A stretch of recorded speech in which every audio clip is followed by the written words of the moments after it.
Welcome to టీ10 నేను రేవతి. భారత వైమానిక దళంలో లైంగిక వేధింపులు కలకలం రేపాయి.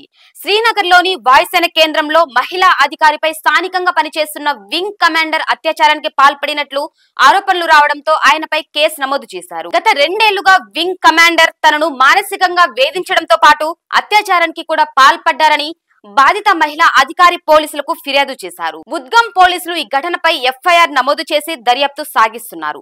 శ్రీనగర్ బేస్ లో వింగ్ కమాండర్ స్థాయి అధికారి డిసెంబర్ 31, 2023 తనపై లైంగిక వేధింపులకు పాల్పడినట్లు అదే కేంద్రంలో విధులు నిర్వహిస్తున్న మహిళా అధికారిని పోలీసులకు ఫిర్యాదు చేశారు. శ్రీనగర్ బేస్ లో వింగ్ కమాండర్ స్థాయి అధికారి డిసెంబర్ 31, 2023 తనపై లైంగిక వేధింపులకు పాల్పడినట్లు అదే కేంద్రంలో విధులు నిర్వహిస్తున్న మహిళా అధికారిని పోలీసులకు ఫిర్యాదు చేశారు. అసహజ శృంగారంలో పాల్గొనాలని బలవంతం చేస్తున్నాడని, గత 2 ఏళ్లుగా లైంగిక మానసికంగా వేధిస్తున్నాడని ఆరోపించినట్లు సమాచారం.